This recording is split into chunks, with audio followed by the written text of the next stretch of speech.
আজকের সোনার দাম 18 ক্যারেট সোনার দাম 21 ক্যারেট সোনার দাম 22 ক্যারেট সোনার দাম 24 ঘন্টার ব্যবধানে দেশের বাজারে সোনার দাম আবার বাড়ানো হয়েছে। এতে সোনার সর্বোচ্চ দামের নতুন ইতিহাস সৃষ্টি হয়েছে। সবচেয়ে ভালো মানের বা 22 ক্যারেটের প্রতি ভরি 11.664 গ্রাম সোনায় দাম বাড়ানো হয়েছে 6,906 টাকা। এতে এক ভরি সোনার দাম উঠেছে 2,09,101 টাকায়। নতুন দামের ফলে সবচেয়ে ভালো মানের 22 ক্যারেটের এক ভরির দাম দাঁড়াচ্ছে 2,09,100 টাকা, যা দেশের ইতিহাসে সর্বোচ্চ। নতুন এ দাম কার্যকর হবে আগামীকাল বৃহস্পতিবার 9 অক্টোবর থেকে।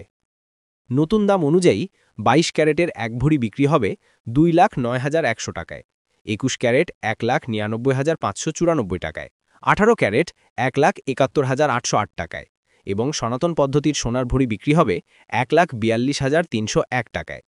সোনার দামের পাশাপাশি বেড়েছে রূপার দামও। 22 ক্যারেটের এক ভরি রূপা বিক্রি হবে 4,981 টাকায়, 21 ক্যারেট 4,747 টাকা, 18 ক্যারেট 4,041 টাকা এবং সনাতন পদ্ধতির রূপা বিক্রি হবে 3,056 টাকায়।